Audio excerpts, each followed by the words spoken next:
Hello guys, welcome back to my channel. কেমন আছো তোমরা সবাই? আশা করি খুব ভালো আছো। তো চলে আসলাম আর একটা ছোট্টখাট্ট মিনি ব্লগ নিয়ে। আর গরমে আমার মুখের গায়ের অবস্থাটা শুধু দেখো, এগুলো ঘামাচি বেরিয়েছে। মানে গরম পড়লেই আমার শরীরে এরকম ঘামাচি বেরিয়ে যায়। আর এটা হলো ধান ঝাড়া টাড়া সব কিছু গুছানোর পরের দিন সকালের ভিডিও। দুপুরে রান্না হচ্ছিল, সেটাই আর কি তোমাদের সাথে শেয়ার করছি। এদিকে আমি আর ভাই রান্নাঘরে দাঁড়িয়ে আছি, কখন চিকেনটা কষা হবে আর আমাদেরকে তুলে দেবে, আমরা দুজনে খাবো সেই জন্য। আর আমার স্নান কমপ্লিট, ভাই স্নান করতে যাবে বলে তেল মেখেছিল। আর ও হচ্ছে কিনা মাংসটা কষছিল, ও আমাদেরকে একটু দিলে আমরা খাবো বলে, ওই জন্য দুজন মিলে দাঁড়িয়ে দাঁড়িয়ে বক বক করছিলাম। আর এত গরম পড়েছে গাইস, তোমাদের কি বলবো, এই ভীষণ গরমেই আমাদের অবস্থা এরকম। আর ও এই দুপুরবেলা সেন্টার ফুড খাচ্ছে, ওই জন্য বলছিলাম দেখা কি খাচ্ছিস, তাই ও দেখাচ্ছিল। আর এদিকে দেখো প্রায় আমাদের কষা কমপ্লিট হয়ে গেছে। এবারে আমি বললাম আর কতক্ষণ দেরি করবো, তুমি তাড়াতাড়ি বাটিতে তুলে দাও তো, আমরা খেয়ে নিই, নিয়ে তারপর তুমি যাও। তারপরে এদিকে বলতে বলতে ও কষাচ্ছিল মাংসটা, আমরা চলে এলাম বারান্দাতে। ও বললো খুব গরম হচ্ছে, গিয়ে একটু লস্যি বানাও তো দই দিয়ে। তাই এদিকে বাড়িতে টক দই ছিল, নিয়ে নিয়েছি একটু দই। আর এদিকে দেখতে পাচ্ছ আঙুর আছে বাটিতে, আজকে আঙুর দিয়ে টক দই বানাবো। যাই হোক, কেমন কি না হয় সেগুলো তোমাদেরকে খাওয়া শেষে অবশ্যই জানাবো। তো এখানে দেখতে পাচ্ছ দইটা নিয়ে নিয়েছি, এবার চামচ দিয়ে ভালোভাবে দইটাকে ফাটাতে হবে। যদি না দইটা ভালো করে ফাটাও তাহলে লস্যিতে কোনো টেস্ট অতটা ভালো হয় না। আমরা যেরকমভাবে বানাই ঠিক সেরকমটাই তোমাদের সাথে শেয়ার করছি। এদিকে দইটা আমি ভালো করে ফাটিয়ে নিচ্ছি, ওদিকে ও চিকেনটা কষা হয়ে গেছে, তাই আমাকে ডাকছিল যে নাও নিয়ে যাও, এসে নিয়ে তোমরা দুজনে খাও। তা আমি বললাম আমি এদিকে একটা কাজ করছি, তাহলে তুমি একটু দিয়ে যাও। এদিকে দেখো কতটা স্মুথ হয়েছে, দইটা অনেকক্ষণ ফাটিয়েছি, যতটা দেখতে পাচ্ছ তার দ্বিগুণ আমি ফাটিয়েছি অনেকক্ষণ ধরে, পুরো একদম মিহি হয়ে গেছে।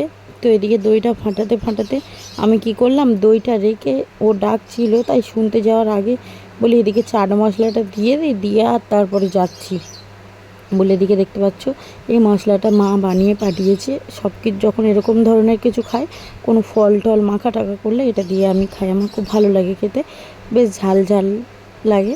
সব কিছু মশলা দেওয়া, এদিকে দিয়ে দিয়েছি চাট মশলা, এবার দিয়ে দিচ্ছি লবণটা পরিমাণ মতো দিয়ে এবার ভালোভাবে ফাটাতে হবে ফের, নয়তো মশলাটা মিক্সড হবে না। এদিকে দেখো খুব একটা এবারে মিক্সড করতে হবে না, অল্প মিক্সড করে। আর এদিকে দেখো চিনির ঠোঙাটা ছিঁড়ে গিয়ে পুরো প্লাস্টিকময় ভরে গেছে। তো সেই জন্য আমি কী করছিলাম, চিনিগুলোকে আস্তে আস্তে নামিয়ে নিচ্ছিলাম। নামানোর পরে ও চিকেন কষা যেটা হয়েছিল ও তুলে দিয়েছিল অল্প করে, আমরা দুজন প্রায় খেয়ে নিয়েছিলাম, অল্প একটুখানি ছিল। তারপর মনে পড়লো যে ভিডিও অন করা হয়নি, তারপর তোমাদের সাথে শেয়ার করছিলাম যে দেখো কেমন লাগে খেতে। এই যে হাতে নিয়ে নিয়েছি, নিয়ে টপাস করে গালে দিয়ে খেয়ে নিলাম।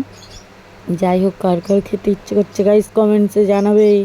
তারপরে দেখো ফাটতে ফাটতে আমি আর কি চিকেন খেতে বসে গেছি। এদিকে আমার লস্যির হাল দেখো, সেই মাখিয়ে পড়ে আছে। চলো এটাকে বানানো যাক, আর দেরি করলে হবে না, ও খেয়ে গিয়ে তারপর স্নানে যাবে। এদিকে আঙুরটাকে দিয়ে নিয়েছি, দিয়ে ভালো করে দইটাকে ফাটিয়ে নেওয়ার পরে এবারে কি আঙুরটা দেওয়ার পরে ভালো করে ফাটিয়ে নিয়েছি। নেওয়ার পরে এবারে দিয়ে দেবো জল, পরিমাণ মতো জল দিয়ে দিই, যেহেতু অনেকজন আছি আমরা, 4-5 গ্লাস মতো হবে, ওরকম একটু বেশিই জল দিতে হয়েছে। আর এটা একটু ঘন হতো, কিন্তু আমরা অনেক মানুষ ছিলাম বলে একটু পাতলা হয়ে গেছে। তো যাই হোক, তারপরে এটা ভালো করে ফাটিয়ে নেওয়ার পরে আমি বলি একটু টেস্ট করে দেখি কেমন লাগে। ও হ্যাঁ সরি, বরফটা দিতে ভুলে গেছিলাম, চলো বরফটা দিয়ে নেওয়া যাক। তো তারপরে বরফ দেওয়ার পরে আর একটু ফাটিয়ে নিয়ে এবার ভাইকে টেস্ট করতে দিয়েছি, আমি একটু টেস্ট করেছি। টেস্ট করে দেখলাম ওয়াও লেগেছে, জাস্ট খুব সুন্দর লেগেছে। গরমেতে এটাই বাড়িতে বসে বানানো সবথেকে মনে হয় বেটার। তো 10 টাকার টক দই দিয়ে আমরা 5 জন খেয়ে নিয়েছি, যেখানে 10 টাকার লস্যি একজন খেতে পারতাম না। তো এবার ভাইকে দিচ্ছি, আমি একটু দেখে নিলাম নুন টুন চিনি টিনি সব কিছু ঠিক আছে, দিয়ে তারপর ভাইকে দিলাম। তো ভিডিওটা কেমন লাগলো জানিও, যদি ভালো লাগে চ্যানেলটা সাবস্ক্রাইব করে বেল আইকন অন করে দিও। আজকের মতো টাটা, ভালো থেকো, সুস্থ থেকো, সবাই নিজের খেয়াল রেখো। এরকম মিনি ব্লগ দেখতে চ্যানেলটায় অবশ্যই চোখ রেখো। Bye bye.